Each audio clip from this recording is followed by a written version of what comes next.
Imagine a world where immortal dragons ruled from atop trees larger than mountains, where nothing ever changed, where time itself didn't exist. Then imagine a single flame appearing in the darkness, and from that flame, 4 beings emerged who would wage war against eternity itself. One became death, one became life, one became the Lord of Sunlight, and one split their soul into fragments and gave birth to humanity. But here's the tragedy.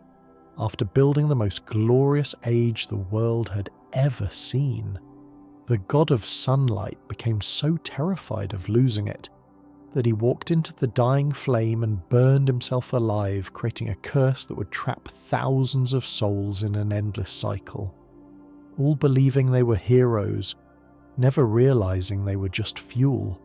Tonight, we're unraveling the complete story of Dark Souls, and I promise this isn't the tale you think it is. Hey there, and welcome to Nightfall Lore. Before we descend into Lordran, I'd love to know where you're listening from tonight. Drop a comment and tell me what corner of the world you're drifting off in. Now get comfortable, pull your blankets close. We're going back to the very beginning, to the Age of Ancients, to a grey world where everlasting dragons perched on ancient trees, waiting for something that would never come, until a spark appeared in the deepest darkness and everything changed forever. Let's begin. What makes Dark Souls special is how it approaches its themes. It doesn't tell you whether the fire should continue burning or if the dark should be allowed to return. It presents both sides of the conflict and lets you decide. It shows you gods who cling desperately to their fading age and humans who might usher in something new. It depicts heroes who failed, legends that turned out to be lies, and victories that came at terrible costs. Nothing in this world is simple, and that ambiguity gives the story its depth. As we move through this tale, you'll notice certain themes recurring. The corrupting nature of power, the weight of duty, the cost of immortality, the fear of change and the unknown, the relationship between light and dark, neither purely good nor purely evil, but both necessary parts of existence. These themes wind through every part of the story, connecting disparate events into a cohesive whole. So settle in, let your breathing slow, feel the weight of your body against whatever surface supports you. We're about to journey back to the very beginning, to a time before time, to a world that existed in perfect, unchanging stasis. A world of grey stone and ancient trees and everlasting dragons. A world that knew neither life nor death, neither heat nor cold, neither light nor dark. A world waiting for the spark that would set everything in motion. Chapter 1. The Age of Ancients. In the beginning there was nothing but grey, not the grey of storm clouds or ash, but the grey of pure, undifferentiated existence. A world unformed, shrouded by fog so thick that nothing could be seen beyond a few feet in any direction. In this eternal twilight, there was no day or night, no seasons, no passage of time as we understand it. The world simply was, unchanging and eternal. The landscape consisted of grey stone crags rising from grey earth, massive and angular, as if the world itself had been carved from a single enormous boulder. These stones did not erode, for erosion requires time, and time did not yet exist. They simply stood, eternal monuments to a world that knew no change. Among these crags grew the arch trees, impossibly ancient and impossibly large. These were not trees as we know them, with bark that ages and leaves that fall. They were more like living stone themselves, their trunks wider than castles, their branches reaching up into the fog and down into depths unknown. The arch trees were hollow, and within their vast trunks were entire ecosystems, chambers and passages that seemed to have always been there. They were as much a part of the fundamental structure of the world as the stone itself, and ruling over this grey world were the everlasting dragons. These were not the lesser dragons that would come later, the wyverns and drakes that could be slain by mortal hands. The everlasting dragons were beings of pure permanence, creatures that embodied the very concept of eternity. They were covered in stone scales that made them completely immortal, immune to any harm, unchanging as the world itself. The dragons did not hunt, for there was nothing to hunt. They did not fight among themselves, for there was nothing to fight over. They simply existed, perched atop the arch trees or soaring through the grey fog, eternal witnesses to a world where nothing ever happened. They had no need for food or sleep, no concept of ambition or desire. They were perfect expressions of the Age of Ancients itself, unchanging, eternal, and utterly devoid of distinction. In this world, there was no life as we understand it. Life requires change, growth, decay, death. But in the Age of Ancients, nothing changed. There was no death because there was no life. The dragons existed, but they did not live. They simply were, had always been, would always be. This was a world of pure stasis, of perfect equilibrium, where every moment was identical to every other moment, stretching infinitely in all directions. But beneath the surface of this unchanging world, deep underground, where even the arch tree's roots did not reach, something was stirring. In the deepest, darkest depths, a spark appeared. It was tiny at first, barely visible against the surrounding darkness, but it grew, fed by nothing, emerging from nowhere, defying the very nature of the unchanging world above. This was the first flame, and its appearance changed everything. The flame brought with it a concept that had never existed before: disparity. Heat and cold became distinct from one another, where before there had been only uniform temperature. Life and death emerged as opposites, creating the possibility of change. And most importantly, light and dark separated, creating contrast where before there had been only sameness.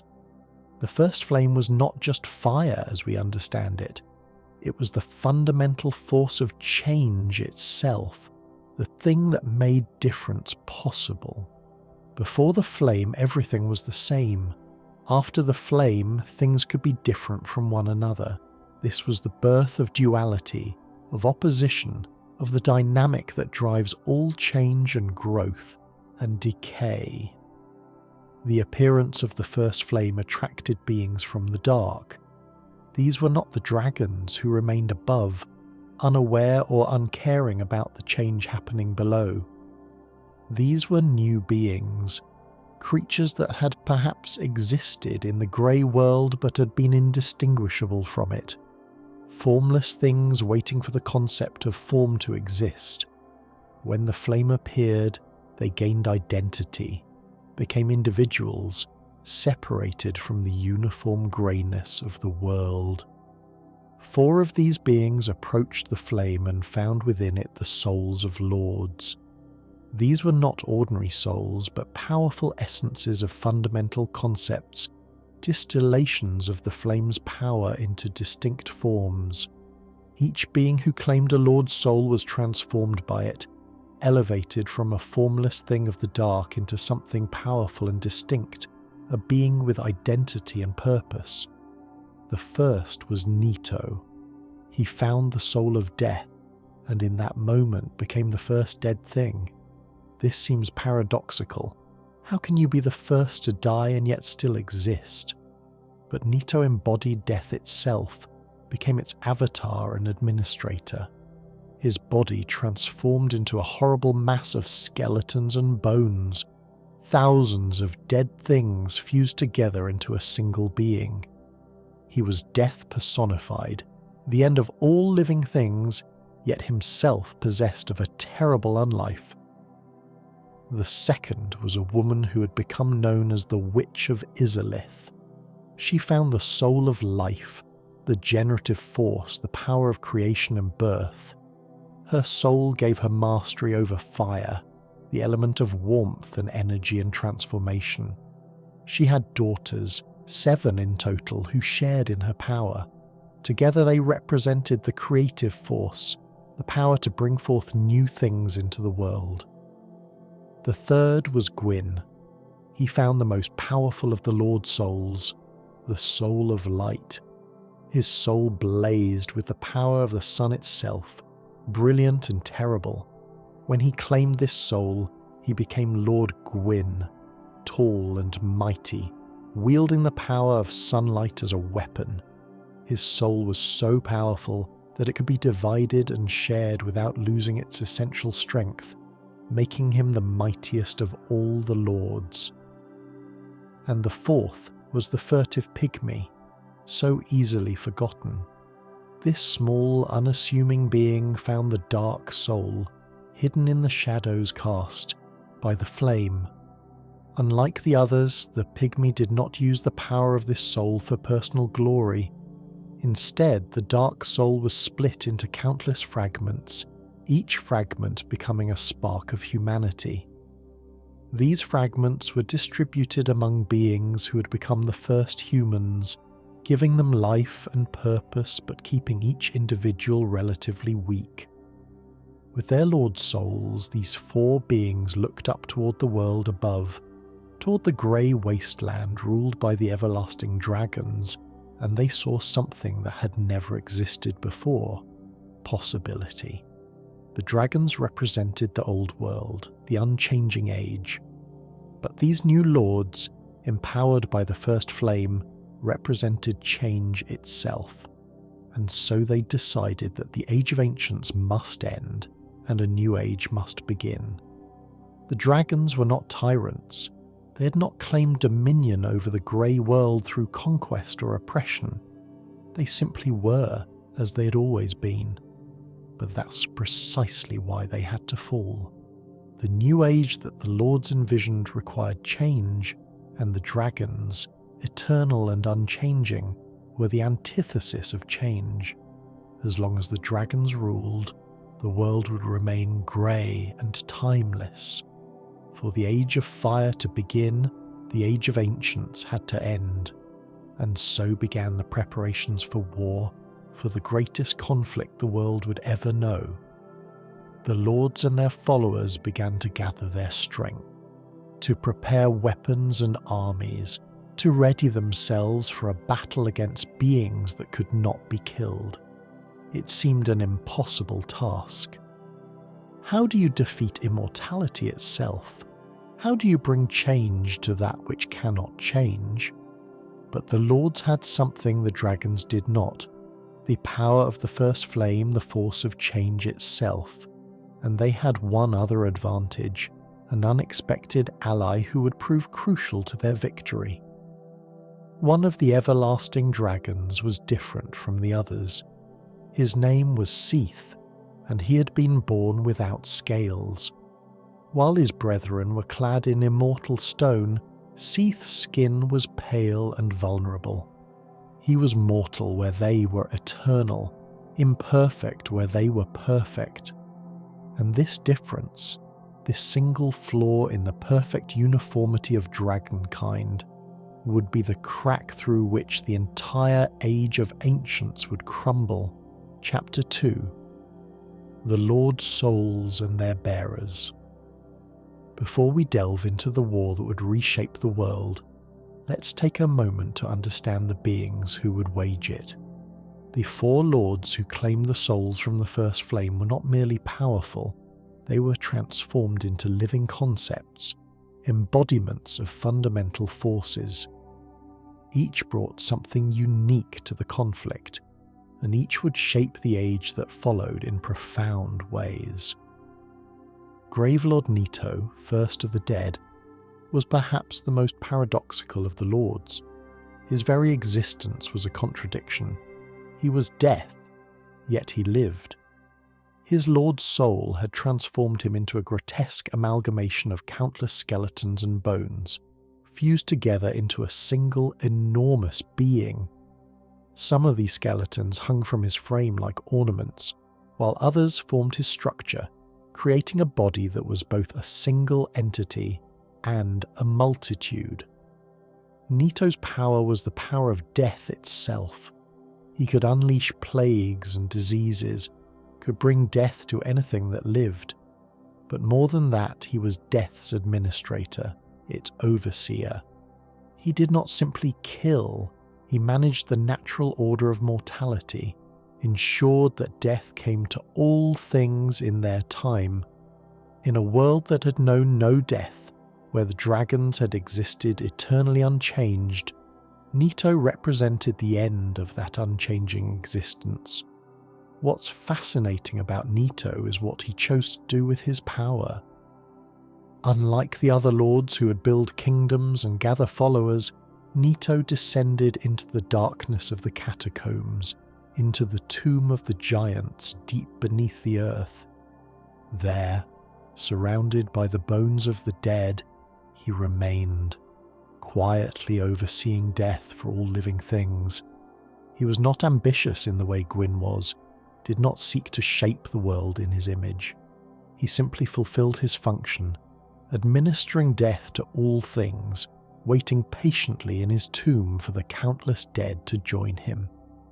The Witch of Izalith was Nito's opposite in many ways.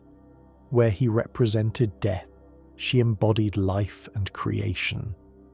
Her Lord Soul gave her mastery over fire in its creative aspect, not the destructive flames of war, but the warmth that allows life to flourish, the transformative power that shapes and moulds.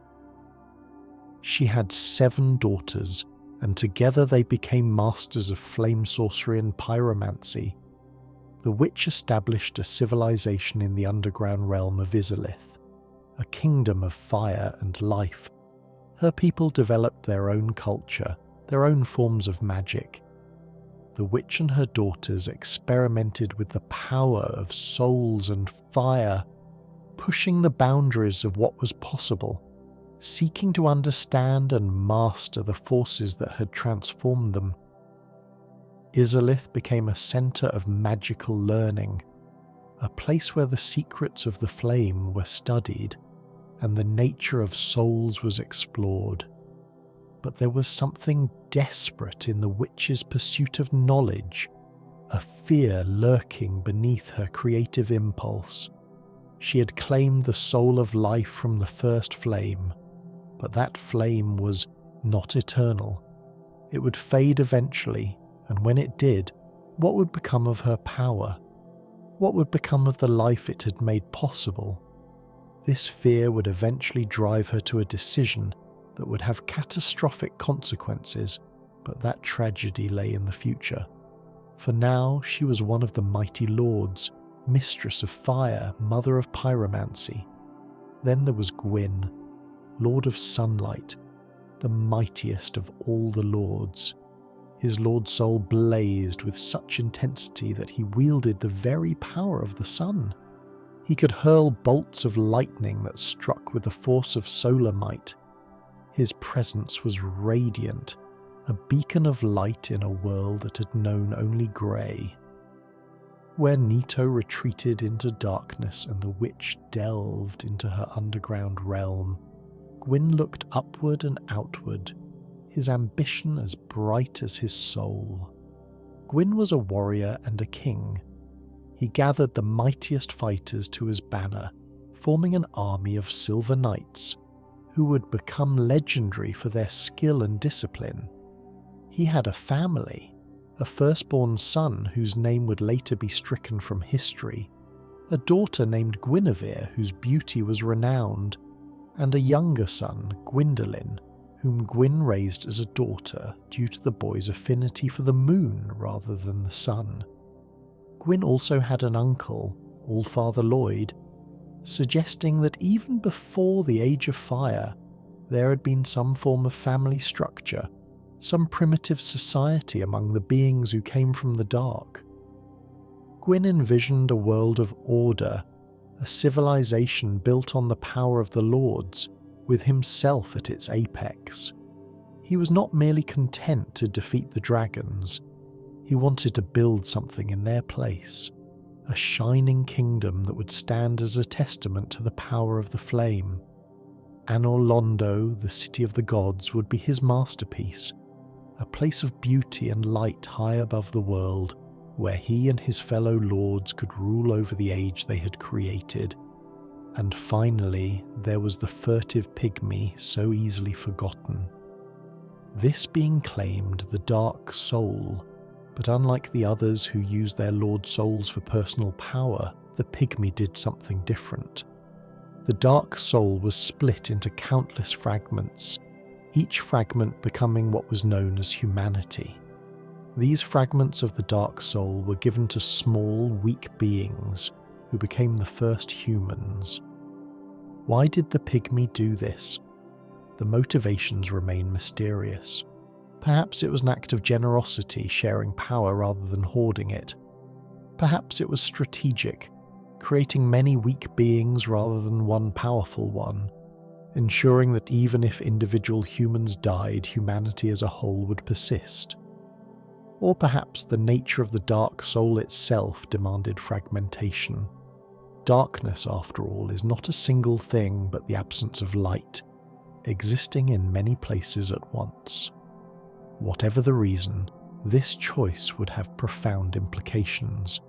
Humans multiplied and spread, carrying within them fragments of the Dark Soul. They were weak compared to the lords and the gods who would descend from them, but they were numerous, and they possessed something unique, the potential to grow in power by collecting more humanity, more fragments of the Dark Soul. A human who gathered enough humanity could become incredibly strong, could challenge even the gods themselves. But the pygmy also kept something back, some portion of the Dark Soul that was not dispersed. This remainder was hidden, its location and purpose unknown. Some believe the pygmy became Manus, a primeval human whose story would unfold far in the future. Others think the pygmy simply faded into obscurity, content to watch humanity grow from the shadows. The truth is lost to time, and the pygmy remains the most enigmatic of all the lords. These four beings, so different in their natures and their goals, would nevertheless unite for the war against the dragons. Nito with his death, the witch with her flames, Gwyn with his lightning, and the pygmies' humans fighting alongside them. Together they would bring an end to the Age of Ancients and usher in something new. The stage was set for the greatest battle the world would ever know. If you're enjoying this journey through the lore of Dark Souls, I'd really appreciate it if you could hit that like button. It helps other people find these videos and settle in for the night. And if you want more lore stories like this, deep dives into the rich worlds of gaming, consider subscribing. There's so much more to explore together. Chapter 3: The War Against the Dragons. The war between the lords and the everlasting dragons was not a brief conflict. It raged for what must have been ages, though time itself was still a new concept, still settling into its role as the marker of change and progression. This was a war of fundamental forces, change against permanence, mortality against immortality, the dynamic against the static. The dragons had every advantage at the beginning. They were immortal, protected by their stone scales that could not be penetrated or shattered. They were massive, their size dwarfing even the largest of the Lord's warriors. They could fly, giving them mobility that the earthbound armies could not match. And they had existed since before time began, had witnessed the grey world for eons beyond counting. They were the ultimate expression of the Age of Ancients, unchanging, invulnerable, eternal. But the lords had the power of the first flame, and with it, the power of change itself. They wielded forces that had never existed in the grey world, forces that the dragons had no defense against because they could not adapt, could not change to meet new threats. The very thing that made the dragons perfect expressions of their age, their unchanging nature, became their greatest weakness. Gwyn struck first with his lightning. These were not mere thunderbolts, but concentrated sunlight shaped into spears and bolts, pure solar energy given devastating form. When these bolts struck the dragon's stone scales, something unprecedented happened. The scales cracked and peeled away. The dragon's immortality was not truly inviolable. It required their scales to function. Stripped of their stone armor, the dragons could be killed, could be brought down from the sky, could die like any other creature. Gwyn wielded these lightning spears with terrible efficiency, hurling them from the ground to strike dragons from the sky. His silver knights, his most elite warriors, fought alongside him, some of them also wielding the power of lightning that Gwyn shared with them. Together they began to bring down dragons one by one, stripping away their scales and exposing the vulnerable flesh beneath. The Witch of Izalith and her daughters contributed their own devastating power. They wove great firestorms, flames so intense they could melt stone itself. When these firestorms engulfed the dragons, their scales might survive, but the heat was so tremendous that it damaged the dragons nonetheless, weakening them, making them easier prey for Gwyn's lightning. The combined assault of lightning and fire became the 1-2 punch that the dragons could not withstand, and Gravelord Nito unleashed something perhaps even more terrifying, a miasma of death and disease. The dragons were immortal, yes, but only because they had never experienced death, never been exposed to it.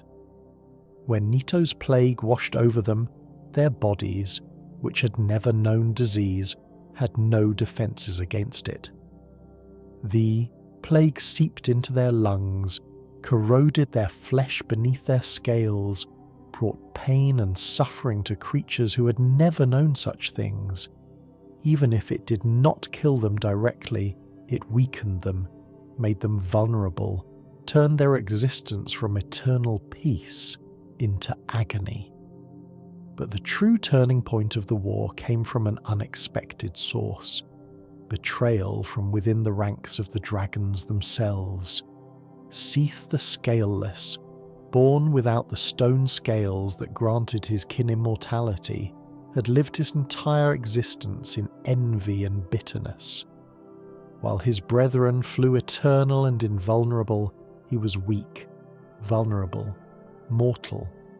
He was an outcast among his own kind, different and lesser, a reminder that even the perfect uniformity of the Age of Ancients could produce imperfections. When the lords began their war, Seath saw an opportunity. He approached Gwyn and offered him something invaluable: knowledge of how the dragon's immortality worked, the secret of the stone scales that protected them. Seath knew the dragons better than anyone, understood their strengths and, crucially, their weaknesses. He told the lords where to strike, how to strip the scales away most effectively, which dragons led the others and which were followers. In exchange for this betrayal, Seath asked for something he had always been denied: immortality. Gwyn, recognizing the value of Seath's knowledge, agreed. When the war was won, Seath would be granted the thing he had always lacked, would become what his draconic brethren had always been. The pact was made, and with Seath's guidance, the tide of the war began to turn decisively in the Lord's favour. The humans, those small beings carrying fragments of the dark soul, fought in this war as well. They were not as powerful as the lords, not as devastating as the dragons, but they were numerous and they were persistent. When they fell in battle, more came to take their place. They learned and adapted, developing strategies and tactics, proving that even the weakest beings could contribute to the overthrow of gods. The war raged across the grey world, transforming it in the process.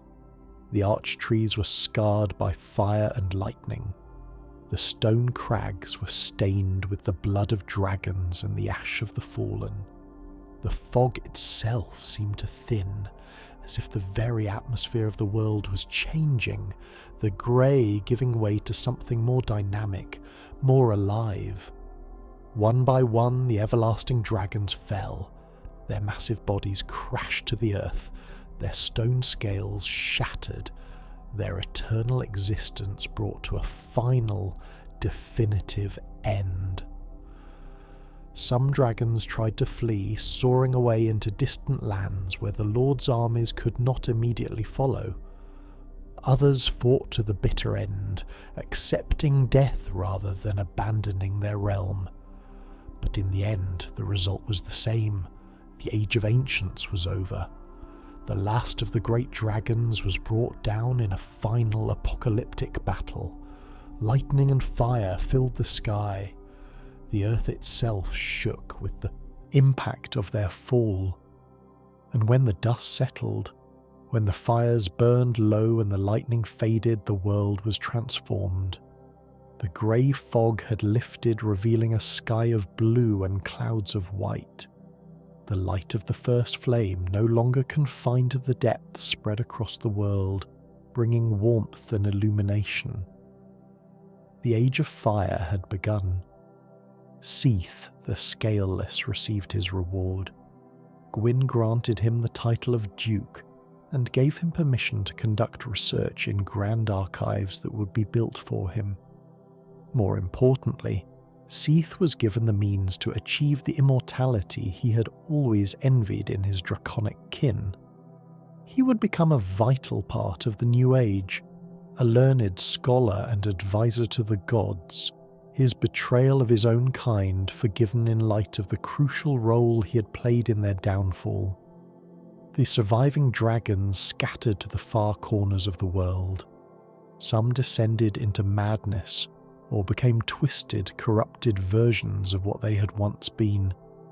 Others simply hid, withdrawing to remote places where they might exist in peace, remnants of an age that would never return. The everlasting dragons were no more, and with them, the grey world of unchanging eternity vanished forever. But the war had costs, and not all of them were immediately apparent. The world had been scarred by the conflict, changed in ways both obvious and subtle. The dragons had been defeated, but the means of their defeat, the weapons of fire and lightning and death, remained, powerful forces now loosed upon the world, and the betrayal that had secured victory set a precedent that would echo through the ages to come, that even the most fundamental bonds could be broken if the price was right, that loyalty was negotiable, that ends could justify any means. The Lord stood victorious, but they stood in a world they had irrevocably changed. The grey fog had lifted, but they could not know what the clear light of the Age of Fire would reveal. The dragons were defeated, but something had been lost with them.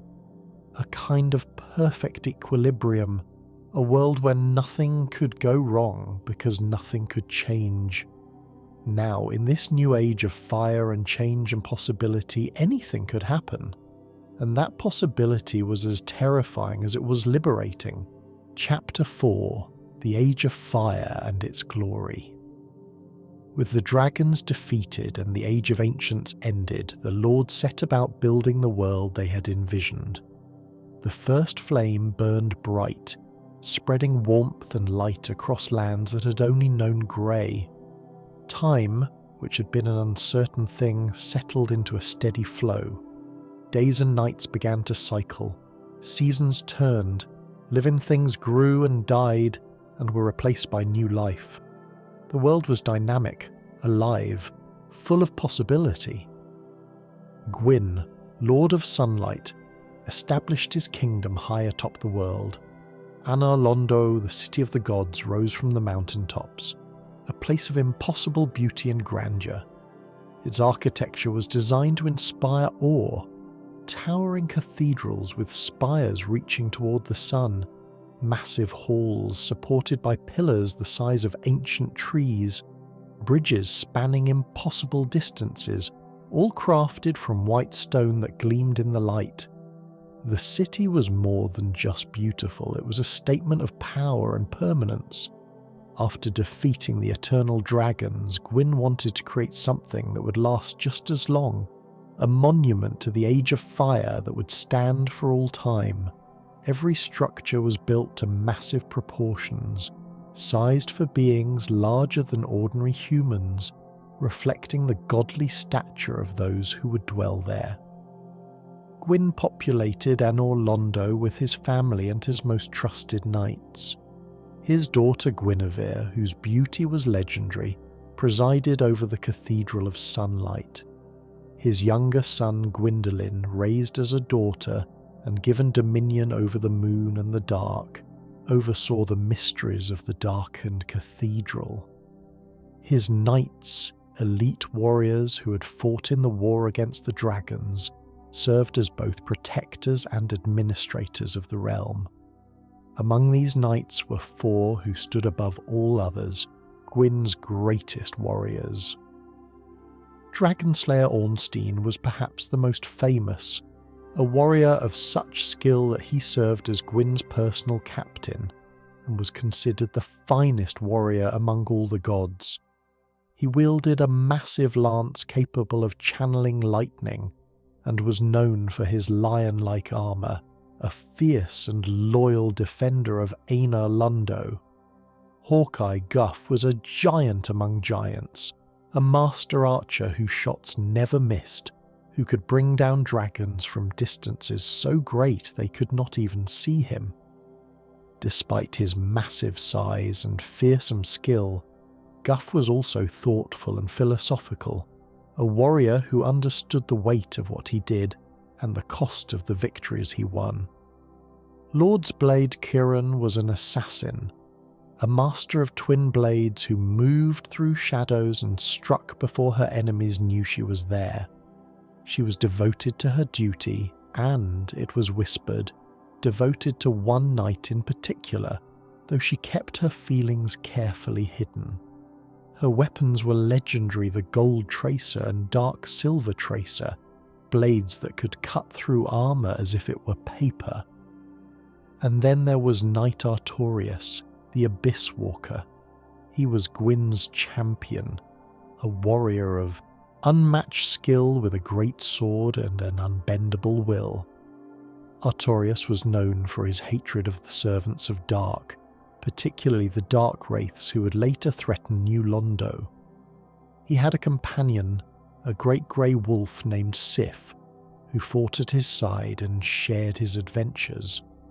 Artorias would become the most legendary of Gwyn's knights, though the truth of his legend would prove more tragic than the tale suggested. Gwyn ruled from Anor Londo with wisdom and strength, or so the official histories would say.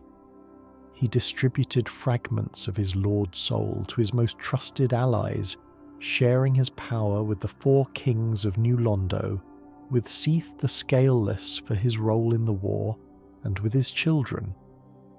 This generosity might seem foolish, giving away pieces of your power to others, but Gwyn understood that his soul was so mighty that even divided, each fragment retained immense strength. By sharing his power, he bound these beings to him, created a network of loyalty and obligation. The Witch of Izalith ruled her underground kingdom, continuing her studies of fire and souls. Her daughters worked alongside her, developing new forms of pyromancy, creating miracles and sorceries based on flame. Izalith became a centre of learning and magical development, a place where the limits of what was possible were constantly pushed. Gravelord Nito descended to the Tomb of the Giants, the deepest part of the vast catacombs that lay beneath the earth. There, surrounded by the bones of countless dead, he presided over death itself. Those who died would eventually find their way to his realm, their bones joining the vast repository that Nito oversaw. He was not a cruel or evil god. Death was simply his function, and he fulfilled it with neither malice nor mercy, but with impartial inevitability. And the humans, those small beings carrying fragments of the dark soul, flourished in the New Age. They built kingdoms of their own, smaller and less grand than Anor Londo, but impressive in their own right. Cities like New Londo rose from the marshes, Astora was founded in distant lands, and the great kingdom of Balder established itself. Humans learned to forge weapons and armour, developed their own forms of magic, created art and culture. They were weak individually, but together, guided by the fragments of the dark soul they carried, they built civilizations. The gods looked upon humanity with a mix of patronage and wariness. Humans were useful. They could serve the gods, worship them, carry out tasks that the gods themselves could not or would not do. But humans also carried the dark soul, that mysterious fourth lord soul that the furtive pygmy had fragmented and distributed. The power of darkness was not yet fully understood, and there was something unsettling about these small, weak creatures who nevertheless carried such potential within them. Gwyn established the Way of White, a religious order dedicated to worshipping the gods and maintaining the Age of Fire. His uncle, Allfather Lloyd, led this organisation, spreading the worship of Gwyn and the linking of the fire across the lands. The Way of White taught that the flame was good, that the gods were benevolent rulers, and that the dark was something to be feared and suppressed. It was through this religious organisation that Gwyn began to shape not just the physical world, but the thoughts and beliefs of those who lived in it. During these golden years, the Age of Fire reached its apex. The flame burned bright, seemingly eternal. The gods ruled from Anor Londo, confident in their power. The world was ordered and prosperous. Humanity thrived under the gods' protection. It seemed as though this age would last forever, that the victory over the dragons had secured not just a new age, but an eternal one. But there were shadows even in this golden time. Hints of troubles that would grow into catastrophes. The dark, which had been present since the first flame created disparity, was not eliminated by the Age of Fire. It was merely suppressed, pushed to the margins, declared unwelcome in the world of light. But dark and light are two sides of the same coin, neither able to exist without the other. The more Gwyn tried to sustain the Age of Fire, the more the dark pushed back, seeking balance.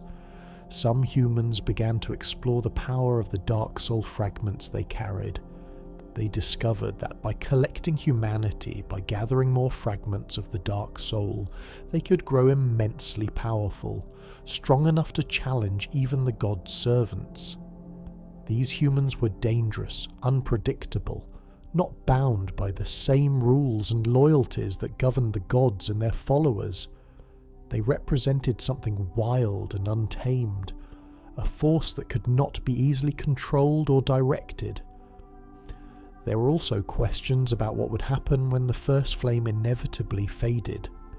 Nothing lasts forever, not even fire. The flame that had sparked the Age of Fire was burning fuel that was not infinite. Eventually it would dim, and when it did, what would happen to the age built upon it? The gods seemed unwilling or unable to confront this question. Perhaps they believed the flame truly would burn forever, or perhaps they simply could not imagine a world without it. The Witch of Izalith was the first to seriously contemplate this problem. She had built her entire civilization around fire, had devoted her existence to mastering its power. The thought of the flame fading was intolerable to her. And so she began to research, to experiment, to search for a way to ensure that the fire would never go out. This research would eventually lead her to attempt something unprecedented, something that should never have been attempted. But that catastrophe lay in the future, waiting like a trap for the unwary. For now the Age of Fire continued. The sun shone bright over Anor Lundo. The gods ruled from their throne of clouds. Humanity built and grew and prospered. The world seemed secure, stable, destined to continue forever. But beneath the surface, cracks were forming. The dark was growing stronger, responding to the suppression it suffered. The flame was beginning, ever so slightly, to dim. And in the hearts of some, doubt was taking root, doubt about whether this age could truly last, doubt about whether it should last, doubt about what would come next. The Age of Fire's glory would not last forever, but for a time it burned bright enough to blind everyone to the shadows gathering at the edges. Chapter 5. The Witch of Izalith's Tragedy. The Witch of Izalith was brilliant, perhaps the most intellectually curious of all the lords. She had devoted centuries to understanding fire, to mastering its properties, to pushing the boundaries of what was possible with flame and soul. Her daughters shared her obsession, and together they had developed pyromancy into an art form, creating techniques and spells that could reshape the very world around them. But the witch was also afraid. She could feel the first flame beginning to wane, its power diminishing with each passing year. The flame was not infinite. It burned soul energy, the spiritual fuel that had sparked it into existence, and that fuel was being depleted. The Age of Fire, which had seemed eternal during its early centuries, was beginning to show signs of mortality. The light was not quite as bright, the warmth not quite as comforting. The changes were subtle, almost imperceptible, but the witch could sense them because she had devoted her life to understanding fire. If the first flame went out, what would happen to the Age of Fire? Would the world revert to the grey lifelessness of the Age of Ancients? Would everything the lords had built collapse into darkness? The witch could not accept that possibility.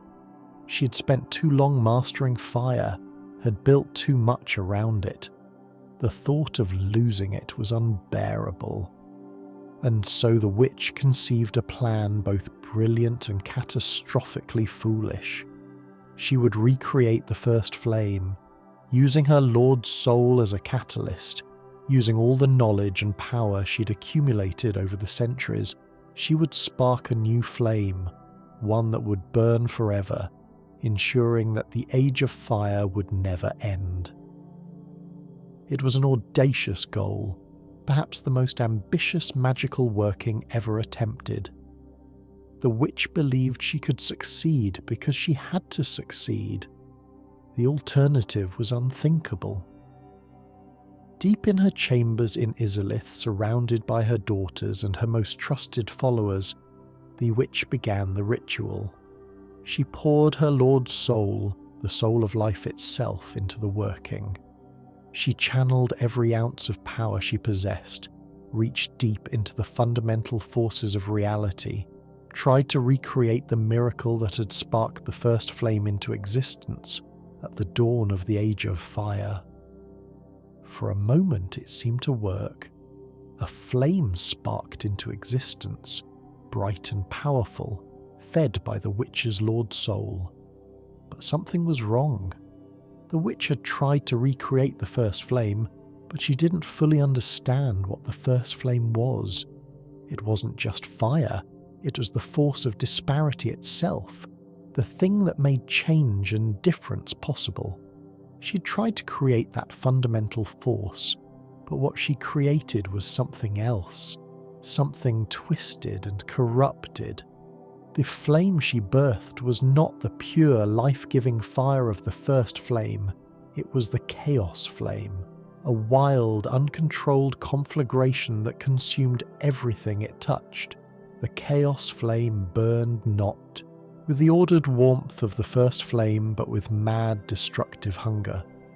It wanted to consume, to transform, to reshape everything into more of itself, and it was spreading.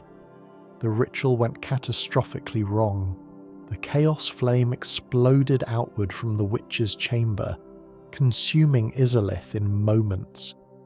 The beautiful underground kingdom was transformed into a hellscape of fire and molten rock. The citizens of Izalith were immolated where they stood, or transformed into something worse. Demons, twisted creatures of living flame that were neither dead nor truly alive. The witch's daughters tried to contain the disaster. Some of them threw themselves into the flames, trying to use their mastery of pyromancy to redirect or control the chaos flame. But the chaos was beyond control. It was the absence of control, fire stripped of any purpose except consumption. One by one, the daughters fell. Quelag and her sister were transformed, fused to the bodies of giant spiders, becoming half human, half arachnid monstrosities. Other daughters were scattered or consumed entirely, and the witch herself suffered the worst fate of all. The chaos flame consumed her from within, burned away everything that made her who she was, transformed her into something that was barely alive but could not die. She became the bed of chaos, a horrible tree-like thing of flame and twisted wood, trapped at the heart of the inferno she had created. All her knowledge, all her power, all her centuries of research and mastery, it all meant nothing. She had tried to save the Age of Fire, and instead had created something that would threaten it for millennia to come. The chaos flame could not be extinguished. It burned without fuel, sustained by the corrupted Lord Soul at its heart. From the ruins of Izalith, demons began to emerge, creatures born from the chaos flame's transformative power. These demons were not like the dragons or the gods or even the humans. They were beings of pure destruction, driven by instinct to burn and consume and destroy. The demons spread across the world, attacking anything they encountered. They were a new kind of threat, one that the Age of Fire had not prepared for. The gods' armies mobilized to contain the demon outbreak, fighting desperate battles to prevent the chaos from spreading beyond Izalith. Hundreds died in these conflicts, but eventually the demons were pushed back, contained within the ruins of their birthplace. But containment was not victory. The bed of chaos could not be killed, for it was sustained by a Lord Soul. The demons could be pushed back but not eliminated, for new ones continued to spawn from the chaos flame. Lost Izalith, as the ruined kingdom came to be known, became a cursed place, a scar on the world that would never fully heal. The area around it was transformed into a volcanic wasteland of fire and lava, a constant reminder of the price of hubris. Among the survivors of Izalith's fall was the witch's youngest daughter, Kelana. She'd been away from Izalith when the disaster occurred, teaching pyromancy to students in distant lands. When she learned what had happened to her mother and sisters, she was devastated. But she also understood the danger. The demons and the chaos flame could not be allowed to spread further. She dedicated herself to teaching others how to fight fire with fire, how to use pyromancy against the demons, hoping that someday someone might be strong enough to put an end to the bed of chaos and grant her mother the death that had been denied her. The tragedy of Izalith sent shockwaves through the Age of Fire. If someone as powerful and knowledgeable as the witch could fail so catastrophically, what did that say about the gods' control over the world they had created? The disaster proved that even the lords, even beings who had wielded the power of the first flame to defeat the everlasting dragons, were not omnipotent. They could make mistakes, terrible mistakes, mistakes with consequences that could reshape the world. The bed of chaos remained in the depths of lost Izalith, a horrible monument to failed ambition.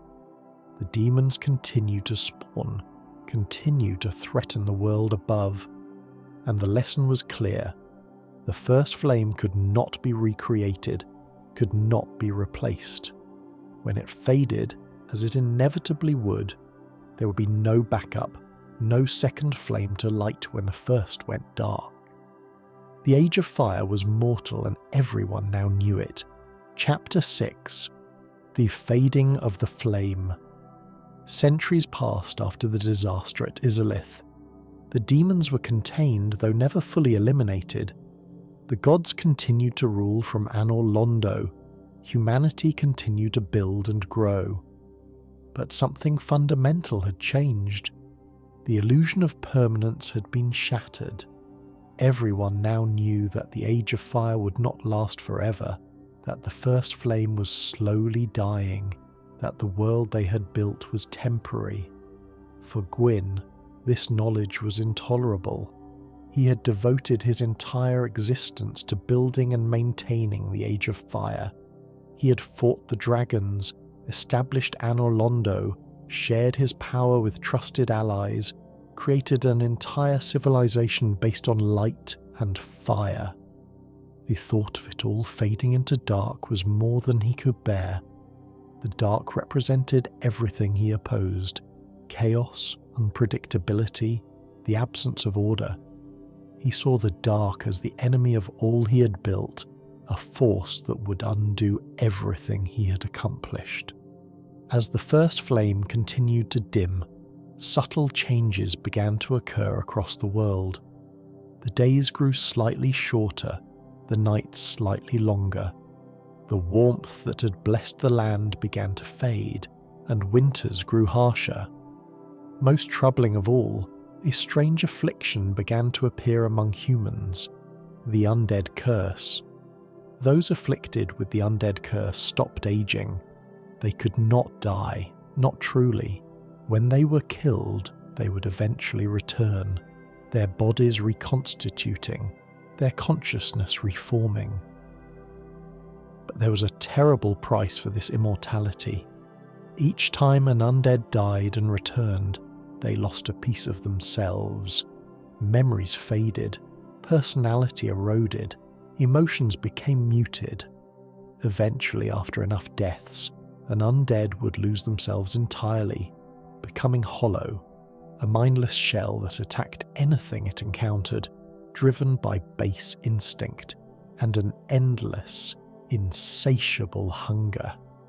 The undead curse was branded upon those it afflicted with a mark called the Dark Sign, a ring of fire that encircled a void of darkness.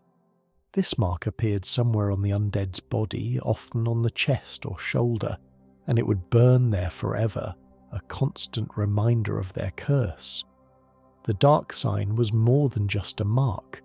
It was a seal preventing the undead from truly dying, binding their souls to their bodies no matter how many times they were destroyed. The appearance of the undead curse terrified the kingdoms of men. Those afflicted were cast out, exiled from their homes, feared and reviled. The Way of White declared the undead to be cursed by the dark, punished for some unnamed sin. Communities that had once welcomed travellers now closed their gates to anyone who might be undead. Families abandoned members who showed signs of the curse. The undead became pariahs, forced to wander the world seeking a cure that did not exist. Gwyn and the other gods understood what the undead curse really represented. It was a symptom of the fading flame, a sign that the Age of Fire was dying. The curse was connected to the dark soul, to the humanity that all people carried within them. As the flame faded, the dark grew stronger, and that growing dark manifested as the undead curse. The more the flame weakened, the more undead appeared, until eventually they outnumbered the living. To contain the undead, Gwyn established the undead asylums, remote prisons where the cursed could be locked away, kept separate from the living until they inevitably went hollow. The asylums were not meant to be cruel exactly. They were framed as places where the undead could live out their existence away from those they might harm. But in practice they were prisons, places of despair where the undead were left to slowly lose themselves, watched over by guards who knew that someday they might have to put down those they had once protected. But the undead curse was not the only sign of the flames fading. The dark itself began to manifest in more tangible ways. The abyss, a concentration of pure dark, began to appear in places where the flame's influence was weakest. The abyss was not merely darkness, it was the active presence of dark, a force that consumed light, corrupted souls, and transformed everything it touched. In the great human city of New Lundo, the abyss began to seep in from below. Creatures born from the abyss, dark wraiths, emerged to threaten the city. These were humans who had embraced the dark, who wore armour as black as the abyss, and wielded the power of darkness as a weapon. They sought to collect humanity, to gather fragments of the dark soul, for purposes that were unclear but certainly sinister. The four kings, rulers of New Londo who'd received fragments of Gwyn's Lord Soul, tried to fight the abyss. But the dark was insidious, corrupting rather than confronting directly. Kati, a primordial serpent associated with the dark, approached the four kings and whispered to them of the power they could gain by embracing the abyss rather than fighting it. The kings, whether through corruption or desperation, listened. They delved into the dark, and the abyss consumed them. New Londo fell to the abyss. The city, once one of humanity's greatest achievements, became a cursed place where the dark ran unchecked. The gods made a terrible decision. They flooded the city, drowning its inhabitants to contain the abyss. Thousands died, innocents and guilty alike, their ghosts trapped in the flooded ruins forever. It was a brutal solution, but from Gwyn's perspective, a necessary one. The abyss could not be allowed to spread, even if stopping it required sacrificing an entire city. Knight Artorias was sent to New Londo in the aftermath, to fight the dark wraiths that remained and to ensure the abyss was truly contained. Artorias, with his hatred of the dark and his legendary skill, was the perfect choice for this grim task. He hunted the servants of the abyss, pushed them back, earned his title as the Abyss Walker. His success in New Londo made him a legend, the hero who could face the dark and prevail. But Artorias' greatest challenge was yet to come, in a land called Ulasil. Far in the past, the abyss would manifest in its purest form, and Artorias would be sent to stop it. What happened there would define his legacy, though not in the way the legends would suggest. But that story deserves its own telling, its own chapter in this long, tragic tale. For now, Gwyn looked upon the fading world with growing desperation. The flame was dying. The undead curse was spreading. The abyss was manifesting in multiple places. Demons still spawned from lost Izalith. The age of fire that he had fought so hard to establish was slipping away, and he could not stop it. No amount of military might, no amount of political maneuvering, no amount of prayer or ritual could change the fundamental truth. The first flame was mortal, and it was dying. Gwyn needed a solution. He needed a way to keep the flame burning, to extend the age of fire, to prevent the coming of the dark, and eventually he would find that solution, or at least he would find something he convinced himself was a solution. But the price would be terrible, and the cost would be paid not just by him but by countless others across untold ages. Chapter 7, Knights of Gwyn. Among all the knights who served Gwyn, Artorias stood tallest in legend. He was the champion, the greatest warrior, the one who walked through the abyss and emerged victorious. His legend grew with each telling, until he was more myth than man, a symbol of everything the Age of Fire aspired to be: courage, strength, unwavering dedication to the light. But legends are often built on lies, or at least on incomplete truths. The real story of Artorias is more tragic, more complex, and in many ways more meaningful than the sanitized version that survived in history. To understand what truly happened, we need to go back to a place called Izalith, and to a time before even the Age of Fire had fully solidified. Izalith was a peaceful kingdom, a land of sorcerers and scholars who studied the nature of light and illusion. Its people were gentle, curious, devoted to learning rather than conquest. They had discovered unique forms of magic, ways to manipulate light that were different from the miracles of Gwyn or the pyromancy of Izalith. Izalith was a place of beauty and enlightenment, a jewel of early human civilization. But beneath Izalith, deep in the earth, something was sleeping. Or perhaps someone would be more accurate. The primeval human, what some believe was the furtive pygmy himself, had been buried there long ago. This being, Manus, rested in a grave that had been undisturbed for countless years. His remains held within them a powerful fragment of the dark soul, perhaps the largest fragment that had not been dispersed into humanity at large. The people of Izalith, in their curiosity and their hubris, made a terrible mistake. They disturbed Manus's grave. Whether they were searching for knowledge, for power, or simply exploring the depths beneath their city, the result was the same. They woke something that should have remained asleep. Manus stirred, and with him stirred the abyss. The abyss that emerged in Izalith was unlike anything the world had seen before. This was not just darkness, or the absence of light. This was primordial dark, pure and undiluted, the full power of the dark soul unleashed without control or restraint. The abyss flooded through Izalith, transforming its people into horrible twisted things, mutating the peaceful land into a nightmare of darkness and madness. Manus himself became the father of the abyss, a massive, tortured creature driven mad by his awakening. He was no longer truly human, if he ever had been. He had become a force of nature, an avatar of primordial dark.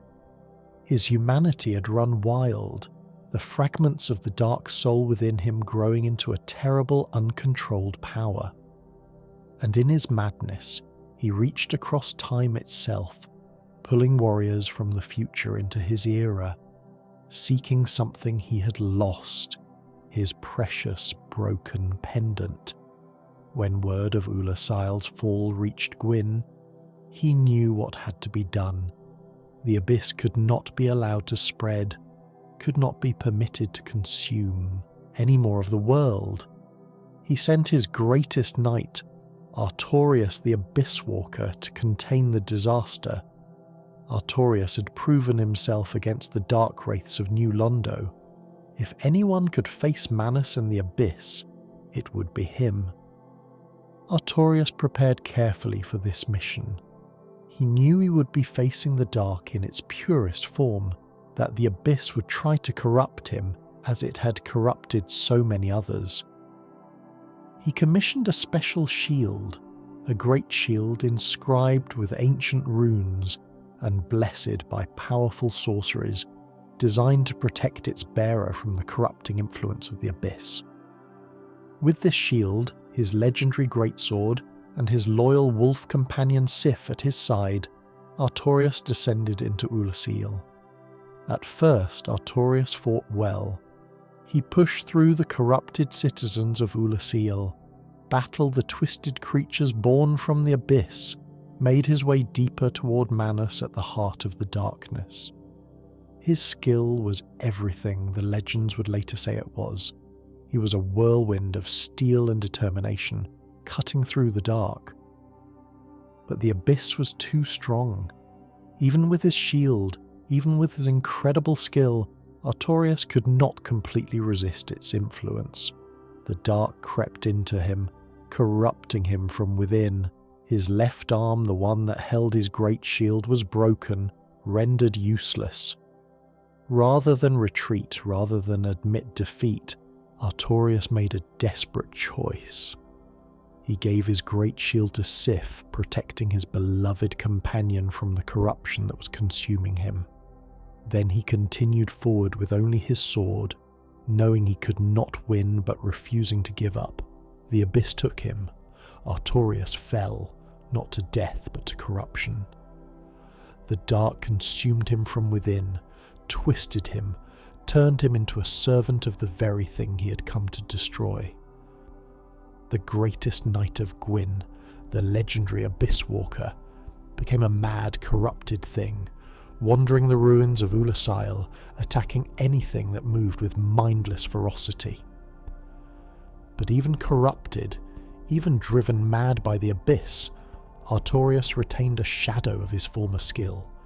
His attacks were still devastatingly effective, his movements still graceful and deadly.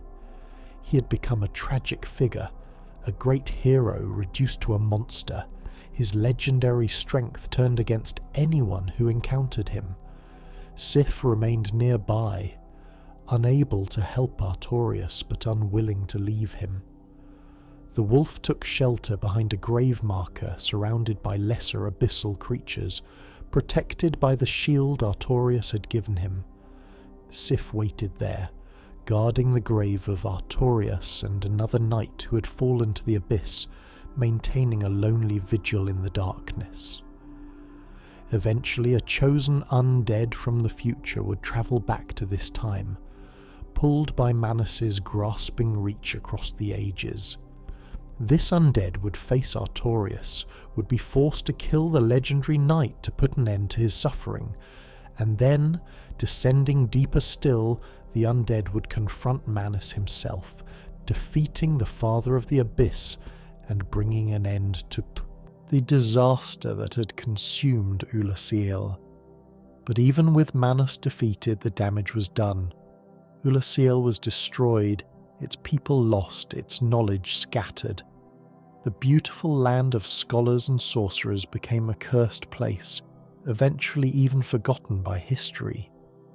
Only the legend remained, but it was a false legend, one that glorified Artorias' supposed victory over the Abyss while ignoring his actual tragic defeat.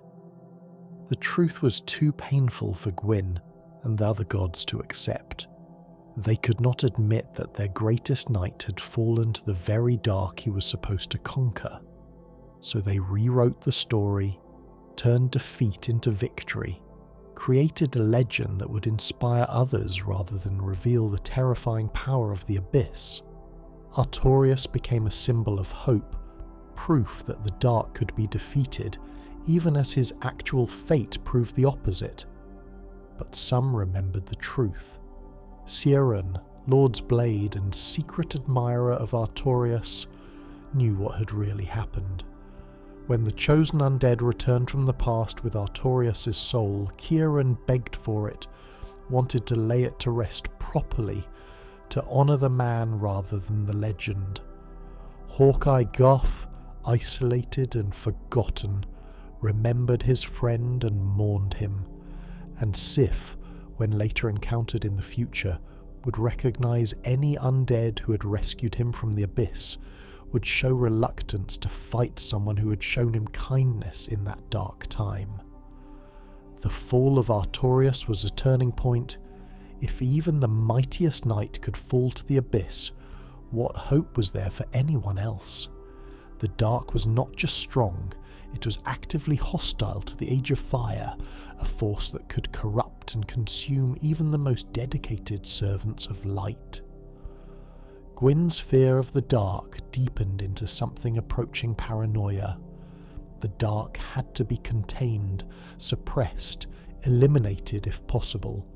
It could not be allowed to grow any stronger, but dark and light are two sides of the same coin, born together from the first flame's creation of disparity. You cannot eliminate one without eliminating the other. The more Gwyn tried to suppress the dark, the more it pushed back, seeking balance. The abyss would manifest again and again in New Londo, in New Lucille, eventually in other places as well. Each time it appeared, it proved that the dark could not be eliminated, that it was as much a fundamental part of the world as the light. Artorias' story is one of the saddest in all of Dark Souls, because it's a story of how even the best intentions, the greatest skill, the strongest dedication can fail against forces that are simply too large, too fundamental.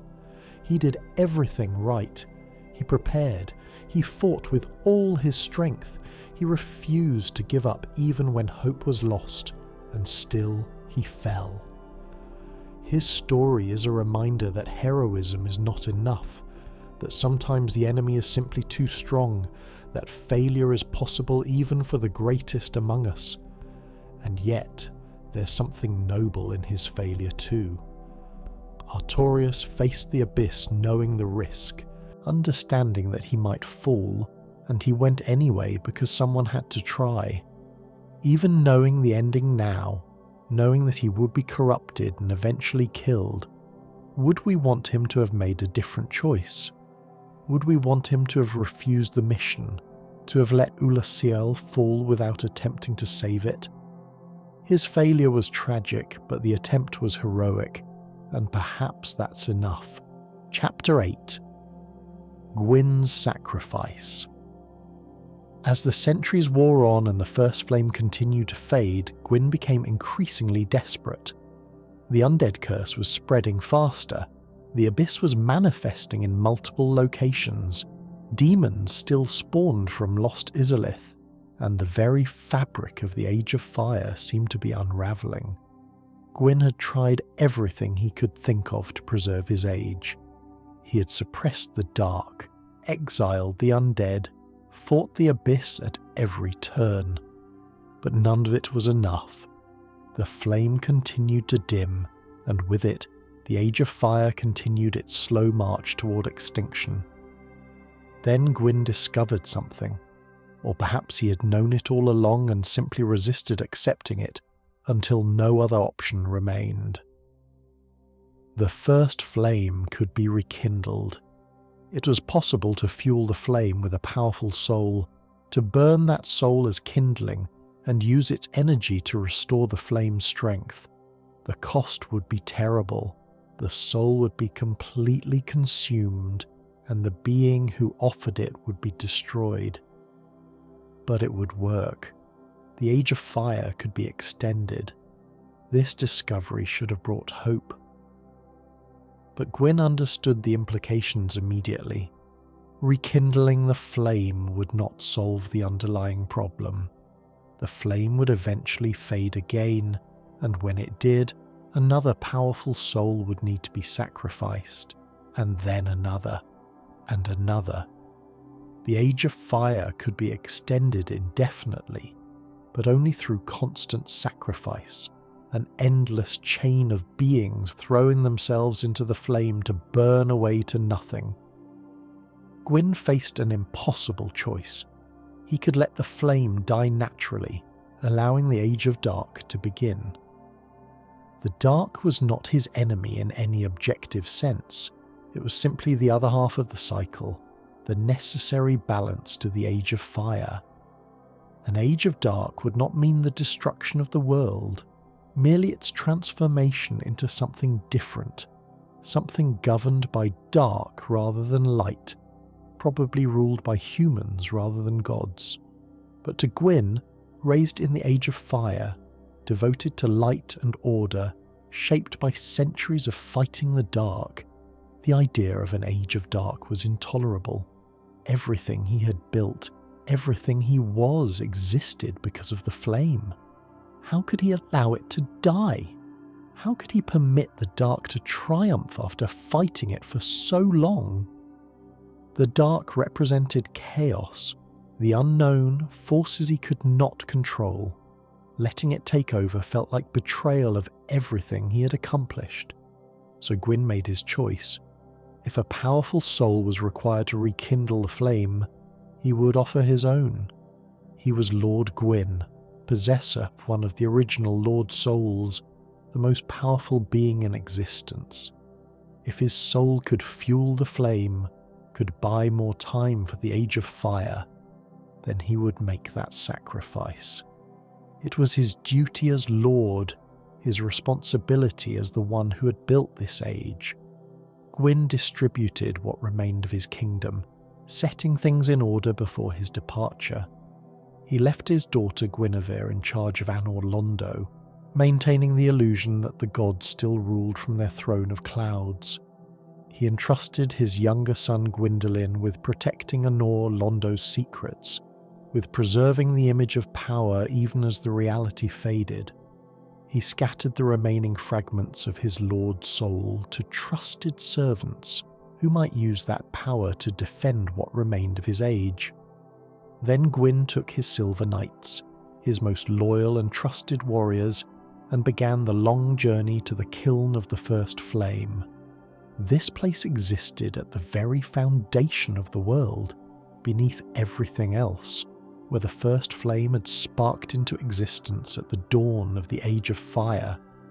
The journey there required ascending through all the layers of the world, past New Londo and Blight Town and Lost Izalith, down to where reality itself became thin and uncertain. The kiln of the First Flame was not like any other place in the world. It existed somehow outside normal space, a pocket dimension where the flame burned in isolation, separated from everything else. To reach it, one had to pass through the kiln itself, a vast structure of ruined pathways and burning towers surrounding the flame at its heart. The very air there was superheated, every breath like inhaling fire. Nothing living could exist there for long. The heat alone would kill most creatures in minutes. But Gwyn was no ordinary creature. He was a lord, a god. His soul blazed with the power of sunlight. He could withstand the heat of the kiln, could walk through its burning halls without being consumed. His Silver Knights followed him, loyal to the end, knowing they were marching to their own destruction, but refusing to abandon their lord. They progressed through the kiln past the ruins of previous civilizations that had attempted this same journey, over bridges of stone suspended over oceans of fire. At the heart of the kiln, Gwyn reached the First Flame itself. It was smaller than it had once been, diminished from its former glory, burning low like a candle that had nearly exhausted its wick. But it still burned, still held within it the power that had sparked the Age of Fire, the force that had made disparity possible, the light that had driven back the darkness and the grey. Gwyn's Silver Knights stood guard around the flame, taking positions that they would hold for the rest of existence. They would remain there, slowly burning away, their bodies becoming charred husks, but their loyalty never wavering. They would guard the flame and their lord until nothing remained of them but ash. And Gwyn approached the flame. He held his lightning spear for the last time, felt the weight of his crown, looked back once at the world he was leaving behind. Then he stepped forward into the flame and offered his soul as kindling. The transformation was not instant. Gwyn did not simply burn and vanish. Instead, his soul was slowly consumed, burned as fuel to restore the flame's strength. His body remained, but it was changed, hollowed out, reduced to a burnt husk animated only by the need to protect the flame. His mind was eroded away, his memories and personality consumed by the fire, until nothing remained but a hollow shell, a lord of cinder, a burned-out remnant of what had once been the mightiest god in existence. But it worked. The first flame blazed brighter, renewed by Gwyn's soul. The Age of Fire was extended, bought more time, continued for centuries more. Gwyn's sacrifice had succeeded in its goal. The dark was pushed back once more. The undead curse temporarily lessened, the abyss contained. The world continued much as it had been, and for a time it seemed that Gwyn had saved everything. But he had also created a precedent. He had shown that the flame could be rekindled, that the Age of Fire could be extended indefinitely through sacrifice. This knowledge would be passed down through the generations, encoded in prophecies and legends, whispered by those who understood the truth. When the flame faded again, as it inevitably would, another would be called upon to rekindle it, and another after that, and another. Gwyn, in trying to save the Age of Fire, had actually created something far worse, a cycle that would trap countless beings in perpetual sacrifice, burning away their souls to fuel a flame that could never truly be sustained, extending an age that should have ended long ago. He had turned the natural progression from Age of Fire to Age of Dark into an endless loop, a cycle that would repeat again and again, consuming countless souls, all to delay the inevitable. His sacrifice, which seemed noble in the moment, was actually the beginning of a terrible curse that would plague the world for ages to come. Gwyn had made himself the first Lord of Cinder, but he would not be the last. Others would follow, would burn themselves in the flame, would repeat his sacrifice over and over, not realizing that they were not saving the world but merely delaying its transformation. And so Gwyn remained in the kiln, a burned-out husk of what he had been, guarding a flame that he had fueled with his own soul, waiting for the next being strong enough to reach him and either rekindle the flame again or let it finally die. He had become a tragic figure, a god reduced to a mindless guardian, his only purpose to defend the flame from anyone who might extinguish it, or anyone too weak to properly rekindle it. The Lord of Sunlight, who had once wielded lightning as a weapon, who had defeated the everlasting dragons, who had ruled over the greatest age the world had known, was now nothing but a hollow guardian of a dying flame. It was perhaps the most tragic end imaginable for such a mighty being, and yet it was the end he had chosen for himself, believing it was the right thing to do. Chapter 9. The Chosen Undead's Journey. Centuries passed after Gwyn's sacrifice. The Age of Fire continued, sustained by his soul's burning, but the extension was not permanent. The flame dimmed again, slowly but inexorably, and with its dimming, all the problems that had plagued the world before returned. The undead curse spread once more, affecting more and more humans, turning vibrant communities into ghost towns full of the hollow. The kingdoms of men began to crumble as more of their citizens were afflicted, exiled, or went hollow. During this time, a prophecy emerged, or perhaps it was created deliberately by those who understood what needed to happen. The prophecy spoke of a chosen undead who would make a pilgrimage, who would ring 2 bells of awakening, who would acquire the Lord's souls of the ancient lords, and who would ultimately reach the kiln of the first flame and rekindle it, becoming the next Lord of Cinder and extending the Age of Fire once more. This prophecy was spread by the Way of White and other organizations associated with the gods. It gave purpose to the undead, gave them hope that their curse might mean something, that they might be chosen for this great task.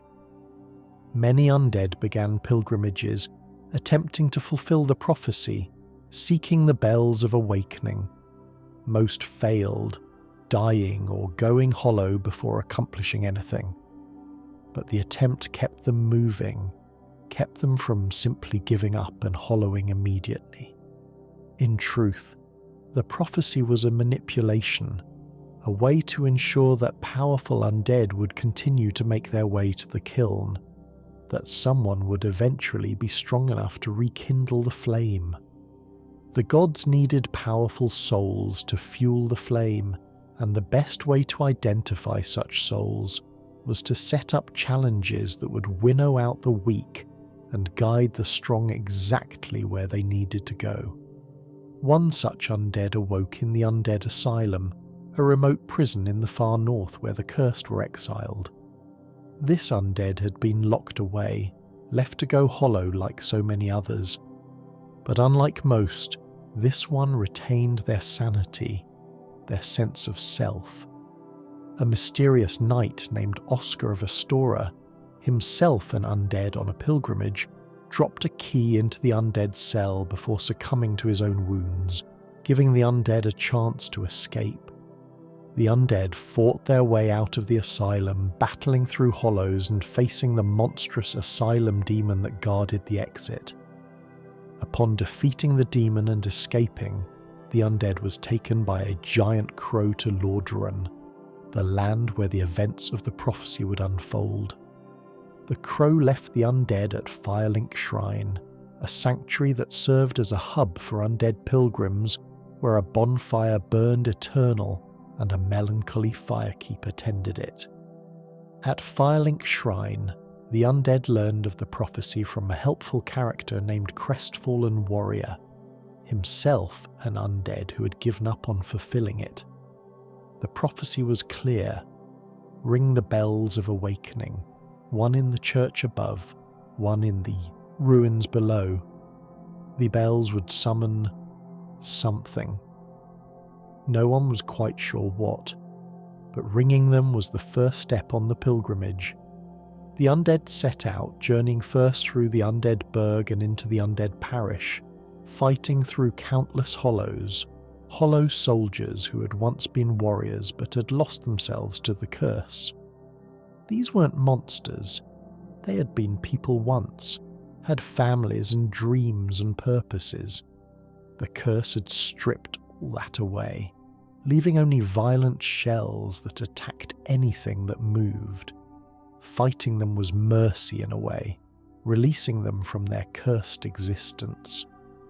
The Bell of Awakening in the church was guarded by 2 bell gargoyles, demon creatures that breathed fire and wielded massive axes.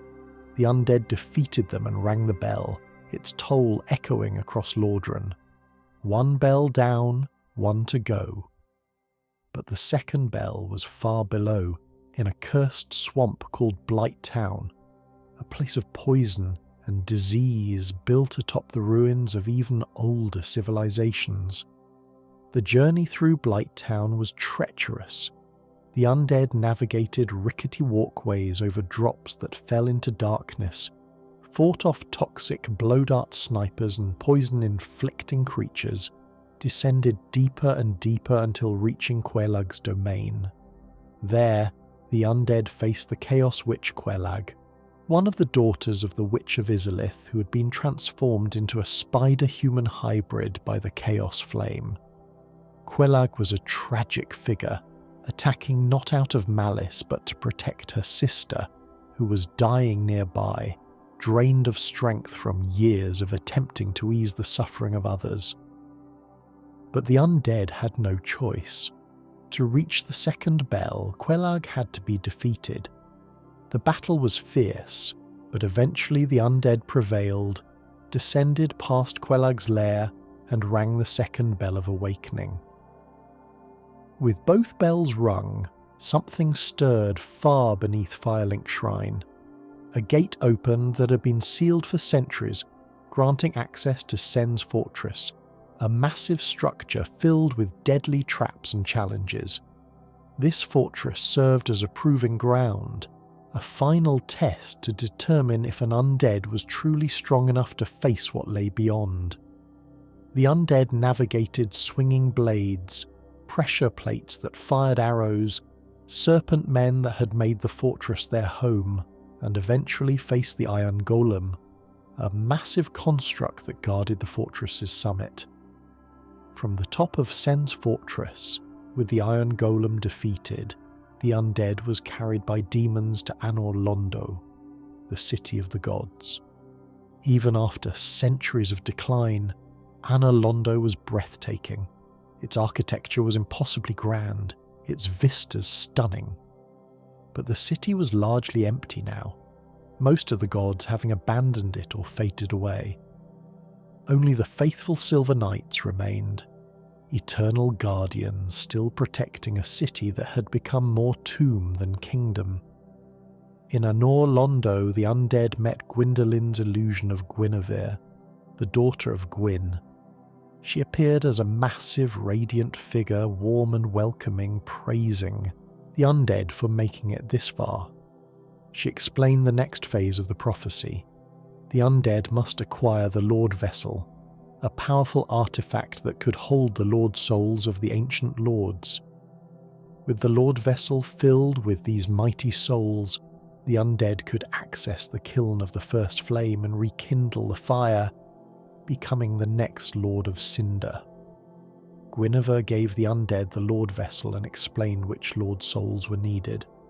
The soul of Seath the Scaleless, who had become Duke of the Archives, the soul of Gravelord Nito, still waiting in the Tomb of the Giants, the soul of the four kings of New Londo, corrupted by the Abyss, and the soul of the Bed of Chaos, the horrible thing that had once been the Witch of Izalith.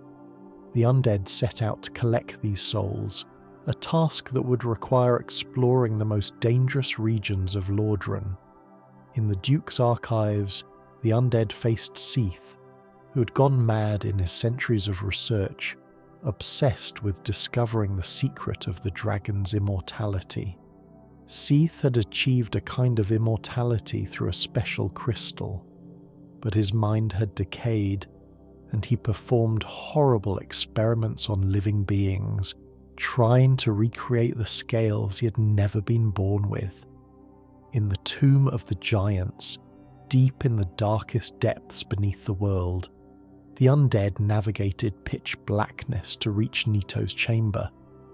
The Gravelord still reigned there, surrounded by countless skeletons and bones, still administering death to all living things.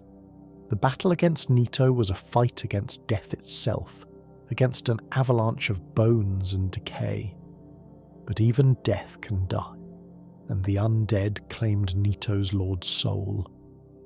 In the ruins of flooded New Londo, the undead drained the water that had sealed the city, releasing the ghosts and dark wraiths that had been contained there, descending to the abyss at the city's foundation, a journey that required first obtaining the Ring of Artorias to protect against the dark.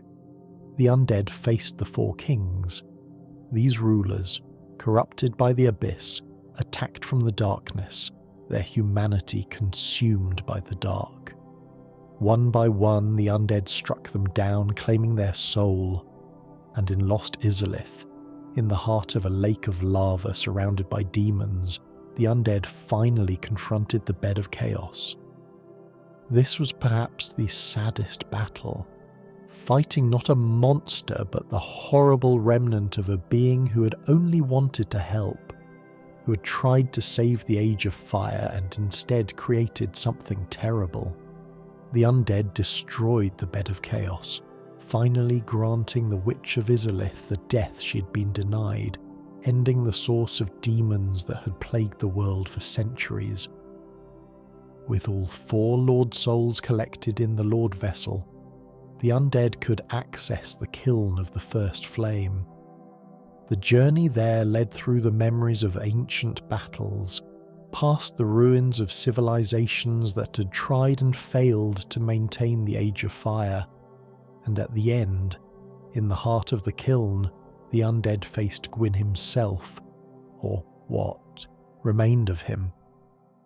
The battle against Gwyn, Lord of Cinder, was nothing like fighting a god should have been. Gwyn was not mighty, not blazing with power. He was a hollow shell, his soul almost entirely consumed by the flame, fighting on instinct and the fading remnants of his combat skill. He wielded a broken sword, moved with desperate aggression, fought like someone who had nothing left but could not stop fighting. It was a tragic confrontation, putting down a being who should have been allowed to rest centuries ago, but who was trapped in this horrible half-existence, bound to the flame he had sacrificed himself to maintain. When Gwyn finally fell, the undead stood before the first flame itself, diminished almost to nothing, barely more than embers. And there, at the end of the pilgrimage, the undead was given a choice. Chapter 10. The 2 Serpents and the Truth. But before we reach that choice, we need to understand something that the undead learned along the way, something that complicated the apparently simple prophecy they'd been following. Because there was another voice in Lordran, another guide who offered a very different perspective on what the undead should do. Kingseeker Frampt was the primordial serpent who first guided the undead. He appeared near Firelink Shrine after the bells were rung, emerging from a pit to offer counsel. Frampt explained the prophecy, encouraged the undead to collect the Lord Souls, urged them toward rekindling the flame. He presented this as the obvious, correct path. The undead would become a Lord of Cinder, would save the Age of Fire, would be a hero whose name would be remembered forever. But Frampt was not the only primordial serpent, and he was not telling the whole truth.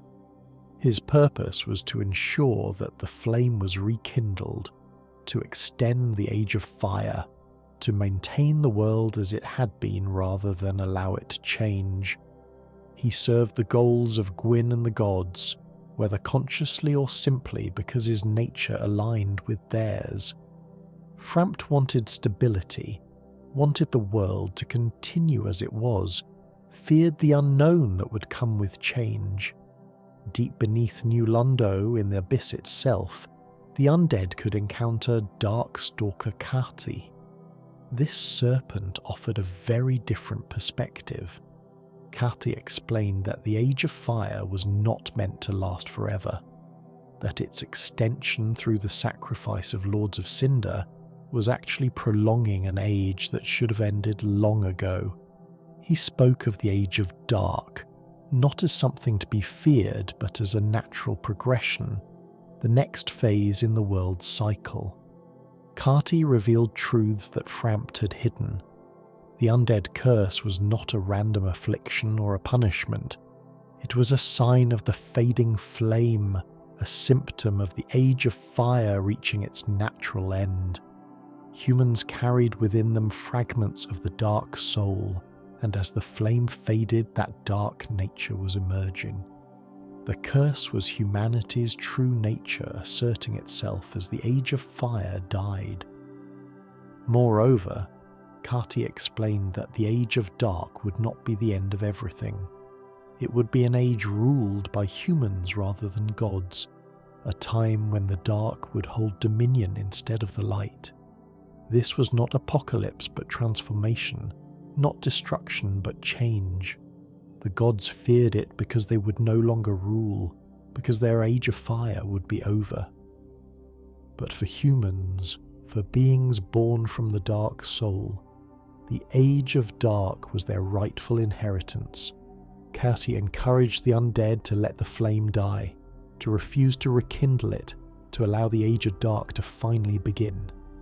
He spoke of the undead becoming a dark lord, a ruler of the coming age, leader of humanity in the new world that would emerge from the fading of the fire.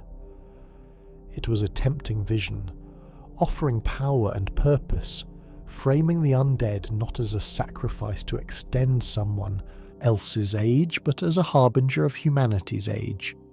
But Carter, like Frampt, was not entirely trustworthy.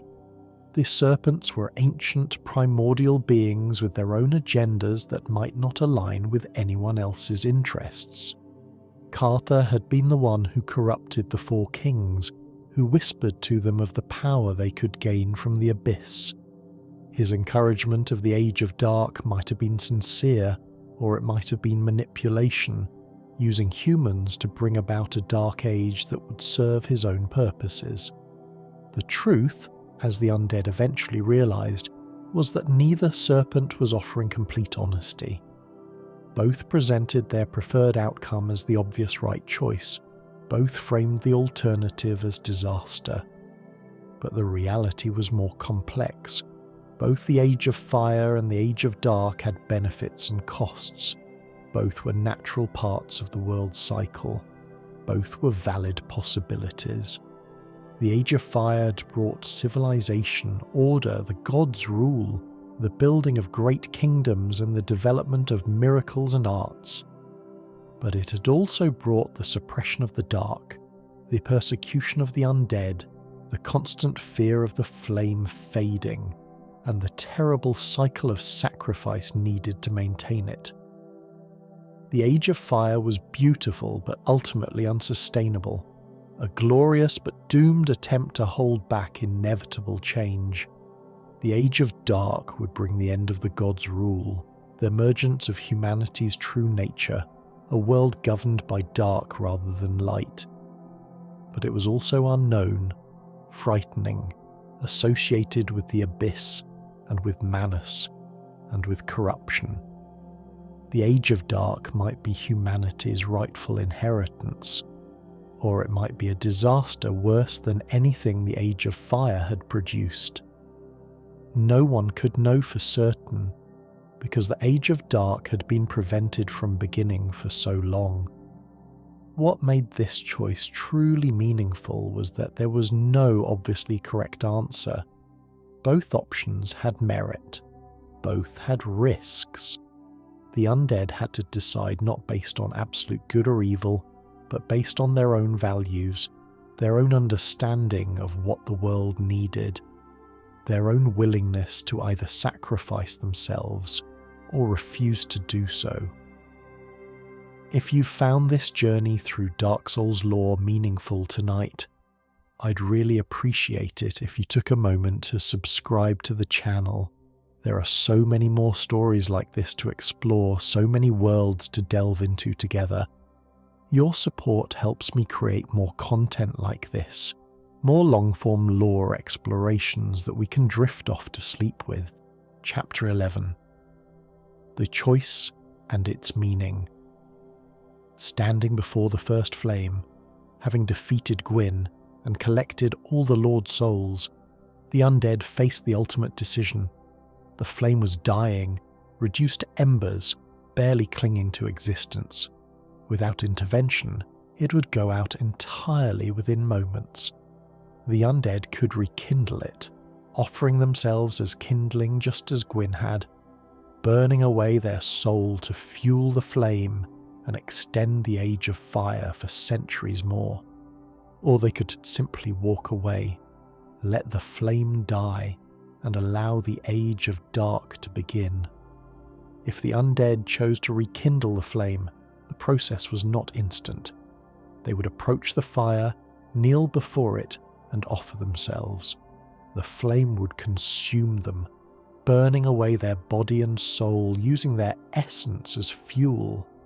They would become the next Lord of Cinder, their mind eroded away, their personality consumed, reduced to a hollow guardian like Gwyn had been.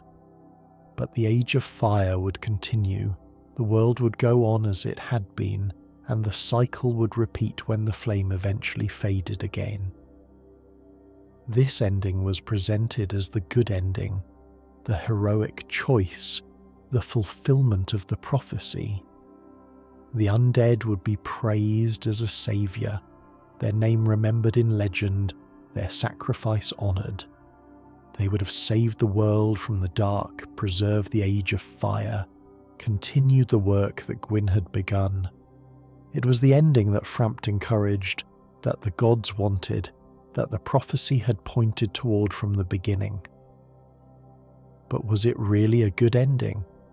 The undead would lose everything, their identity, their consciousness, their very self.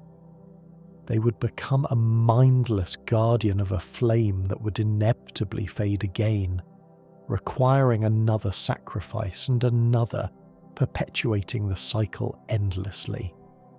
They would have accomplished nothing except delaying the inevitable, buying more time for an age that was slowly dying. In extending the Age of Fire, they would also extend the undead curse, the abyss, all the problems that came from trying to sustain a flame that should have been allowed to die. If the undead chose to let the flame die, they would simply walk out of the kiln, leaving the embers to extinguish on their own. They would emerge into a world darkening as the Age of Fire ended. Primordial serpents would gather, recognizing the undead as the Dark Lord, the one who had refused to sacrifice themselves, who had allowed humanity's age to begin.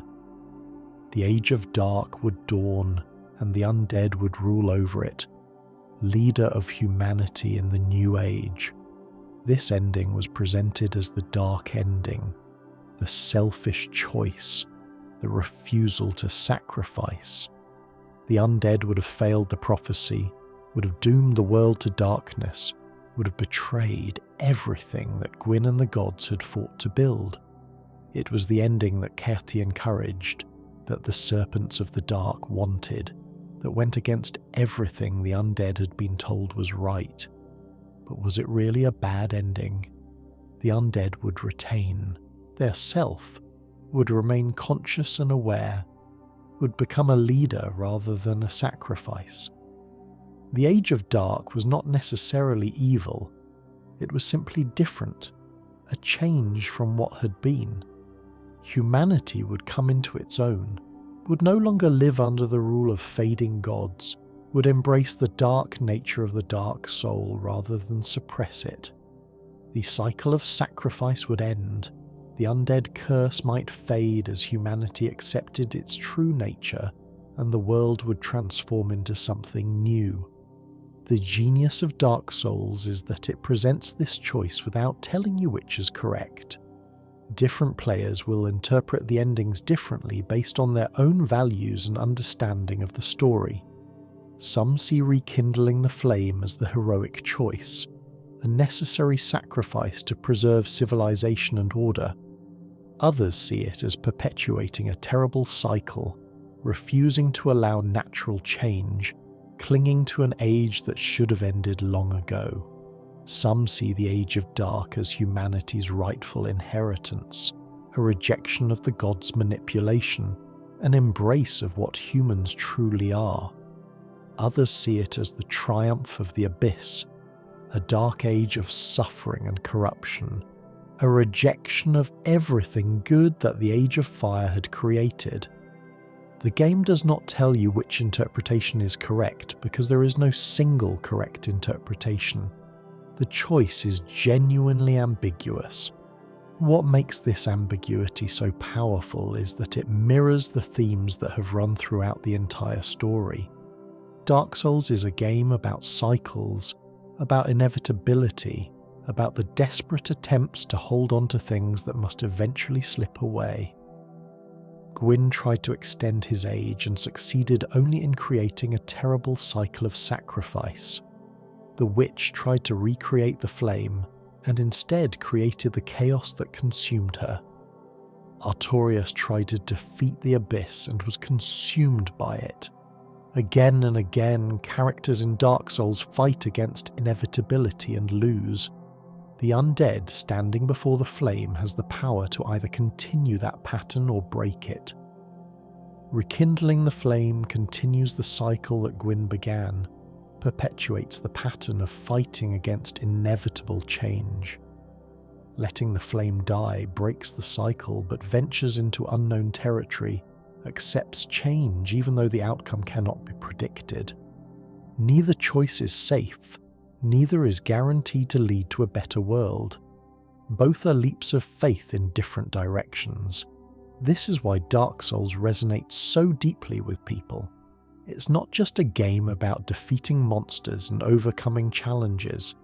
It's a game about facing impossible choices where there are no clear right answers, about persevering through a world that seems designed to break you, about finding meaning in a universe that might be fundamentally meaningless. Every player who completes Dark Souls has to decide what their journey meant, has to choose what they believe is right, has to take responsibility for their choice. The Chosen Undead's journey is our journey too, in a metaphorical sense. We all face situations where we must choose between holding on to what we know or embracing uncertain change. We all encounter moments where sacrifice is offered as the heroic option, but we must decide if that sacrifice is truly necessary or if it's perpetuating a broken system. We all have to determine our own values in a world that won't give us easy answers. Dark Souls trusts its players to think, to question, to make their own judgments. It presents the prophecy, and then reveals it was manipulation. It shows you gods and reveals their feet of clay. It gives you heroes and shows you their failures. Nothing in this world is simple, and the game respects you enough to let you struggle with that complexity rather than resolving it for you. Conclusion. As we reach the end of this long tale, as we've traced the history of the world from the Age of Ancients through the Age of Fire to its eventual end, what can we take away from this story? What does the lore of Dark Souls mean, beyond just being a fascinating narrative? At its heart, Dark Souls is about cycles and change. The world began in unchanging grey, transformed into dynamic fire, and eventually must give way to dark before the cycle can begin again. Nothing lasts forever, not ages, not kingdoms, not even gods. Everything that has a beginning has an end, and fighting against that inevitability only creates suffering. But Dark Souls is also about finding meaning despite that inevitability. The Chosen Undead could give up, could go hollow like so many others, could accept that nothing they do matters because everything eventually ends anyway. Instead, they persevere. They continue forward even when death is certain, when failure seems inevitable, when the odds are impossibly stacked against them. They might not be able to change the ultimate outcome, but they can choose how they respond to it. This is perhaps the most powerful message in Dark Souls, that perseverance has value even when victory is uncertain or impossible. Every player who has struggled through the game, who has died repeatedly to the same boss, who has overcome challenges that seemed insurmountable, has experienced this truth. You keep going not because success is guaranteed, but because the attempt itself has meaning, because refusing to give up is itself a kind of victory. The world of Dark Souls is beautiful in its tragedy. The fading gods, the crumbling kingdoms, the heroes who failed, the sacrifices that ultimately accomplished nothing, all of this is sad. But there's something profound in that sadness. The world of Dark Souls acknowledges that everything ends, that perfection cannot be maintained, that holding on too tightly to the past prevents the future from arriving. This is a truth about our world too, a truth that can be difficult to accept but is necessary to understand. Gwyn's mistake was not in building the Age of Fire, but in refusing to let it end naturally. He achieved something magnificent, created an age of light and order and civilization. But he could not accept that his age, like all ages, was temporary. In trying to force it to continue forever, he created a cycle of suffering that trapped countless beings in perpetual sacrifice. If he had simply let go, had allowed the Age of Dark to begin, a new age would have dawned and eventually given way to another Age of Fire naturally. The cycle would have turned as it was meant to, without requiring the terrible sacrifices he instituted. The Witch of Izalith's tragedy was similar. She tried to recreate something that could not be recreated, to force permanence upon something that was naturally temporary. Her hubris, thinking she could fully understand and replicate the first flame, led to catastrophe. She could not accept that the flame was dying, could not imagine a world without it, and her desperate attempt to preserve it destroyed everything she had built. Artorias' story is different but related. He faced the abyss knowing he might fall, and he went anyway because someone had to try. His failure was not due to refusing to accept change, but to fighting an enemy that was simply too powerful. Sometimes, no amount of courage or skill is enough. Sometimes we fail despite our best efforts. Artorias' story reminds us that heroism is not defined by success, but by the willingness to try, even knowing failure is possible. These themes resonate because they reflect truths about existence itself. We all build things that will eventually end. We all face changes we'd rather avoid. We all must decide whether to cling to what we know or embrace uncertain futures. We all must find meaning in temporary things, must persevere despite knowing everything is ultimately transient. Dark Souls takes these universal experiences and presents them in a mythic, fantastical context, but the core truths remain recognizable. The lore of Dark Souls is also beautiful in how it's presented.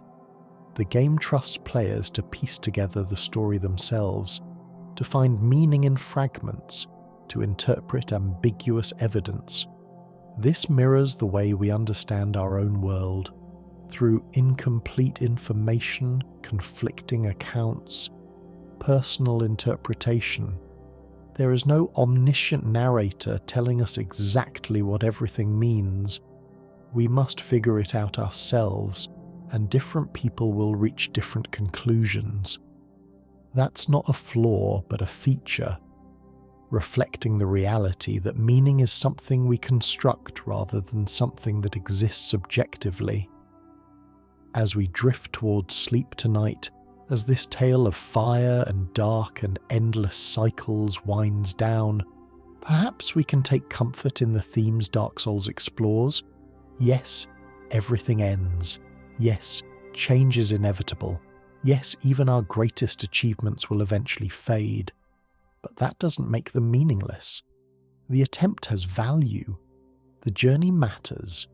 The choice to keep going, to not give up, to face impossible odds and try anyway, that choice defines us more than our ultimate success or failure. The Chosen Undead, whether they rekindle the flame or let it die, whether they become a Lord of Cinder or a Dark Lord, has accomplished something remarkable simply by making it to the end. They persevered through a world designed to break them, overcame challenges that should have been impossible, faced gods and monsters and kept moving forward. That perseverance, That refusal to go hollow despite countless reasons to give up is what makes their story meaningful. And perhaps that's the real message of Dark Souls, the truth hidden beneath all the lore about flames and ages and cycles. It's not about whether the Age of Fire or the Age of Dark is better. It's not about whether Gwyn was right to sacrifice himself, or whether the undead should rekindle the flame. It's about the fact that we keep going even when the path is unclear, even when the outcome is uncertain, even when we know that ultimately everything ends. We persevere not because we can prevent the ending, but because the journey itself, the struggle itself, the refusal to give up itself has meaning. So rest now. Let this tale of fallen kingdoms and fading gods drift with you into sleep.